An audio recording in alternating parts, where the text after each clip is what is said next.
कसं तर ज्ञानोबाराय म्हणतात, ज्ञानोबाराय भिक्षा मागण्यासाठी आळंदी क्षेत्रामध्ये गेले. आळंदीकरांनी पीठ वाढलं झोळीमध्ये, भरपूर भिक्षा वाढली.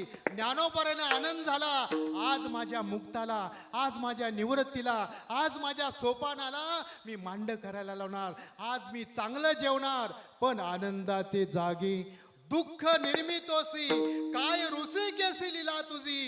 एक ब्राह्मण घोड्यावरून आला होता, माऊली झाली का भिक्षा मागून. माऊली म्हणली झाली हो, पण मी भिक्षा घालणार आहे, माझी भिक्षा स्वीकारा. माऊली म्हणतात घाला घाला, तुमची भिक्षा सुद्धा मी स्वीकारणार आहे. तो ब्राह्मण घोड्यावरून उतरला, खाली वाकला, एक ओंजळभर माती घेतली आणि त्या पिठाच्या झोळीमध्ये टाकली.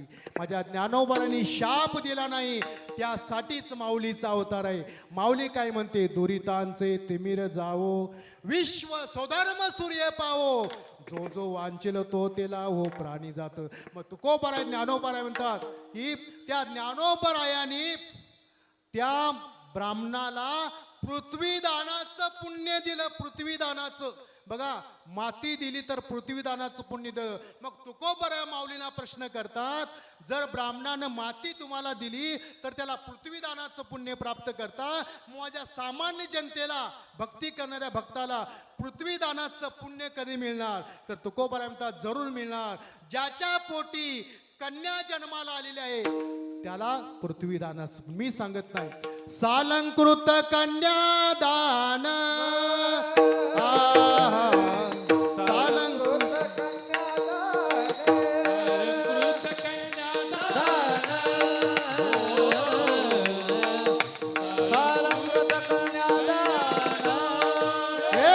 पृथ्वीदानाच्या समान, हो पृथ्वीदानाच्या समान, सालंकृत कन्यादान.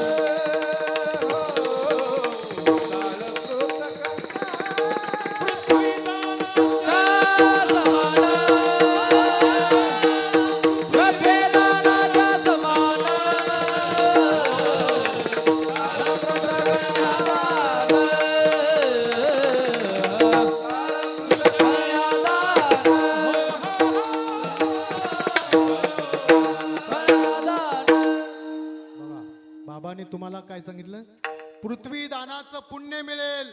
ज्याला मुलगी पोटाला कन्यादान केलं ना, पृथ्वीदानाचं पुण्य आहे. ज्याला नसेल कन्या, त्यानं बाबा म्हणतात गरीबाच्या कन्येचं कन्यादान करा, त्याचं पुण्य तुमच्या पदरात होईल. पुण्यवंत व्हावे घेता सज्जनांची नावे, घे माझी वाचा तुटी, महालाभ फुकासाठी. एवढंच नाही तर बघा, स्वामी विवेकानंद अमेरिकेला गेले होते. सकाळी पहाटे फिरत असताना एक बाई मेलेल्या नवऱ्याच्या थडग्याला वारा घालत होती. स्वामी विवेकानंद म्हणले, मला वाटत होतं गर्व होता, गर्व से कहो हम हिंदू है, मला वाटत होतं माझ्या देशातच पतिव्रता आहे. पण बाई मेलेल्या नवऱ्याच्या थडग्याला वारा घालते. जिवंतपणी या बाईनं आपल्या मालकाची किती सेवा केली असेल. स्वामी विवेकानंद गेले, त्या बाईच्या पायावर नतमस्तक झाले. बाई विचारते, महाराज कशासाठी पाया पडतात, तुम्ही महान पतिव्रतात. पतिव्रता हा धर्म आमच्या देशामध्ये नाही, मग वारं का घालता.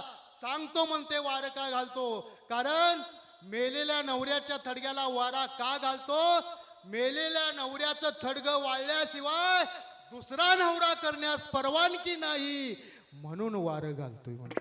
आमच्या देशात तसं आहे काय, दारू पिऊन रात्रभर झोडली तरी म्हणते हाच मला पती मिळावा, वटपौर्णिमेला ती प्रदक्षिणा घालते. कारण धन्य भाग्याची आहे तिचा भ्रतार तिचा देव, चाले भ्रताराच्या बोले, धन्य ती एक माऊली तिचे होता दर्शन, पोटभर मिळे अन्न, तुका म्हणे पतिव्रता तिची देवावर सत्ता. बघा, नवऱ्याला देव मानला, सांभाळलं तर तिला सुद्धा भीती राहत नाही. अभंगाच्या पहिल्या चरणात महाराज सांगतो, आता भय नाही ऐसे वा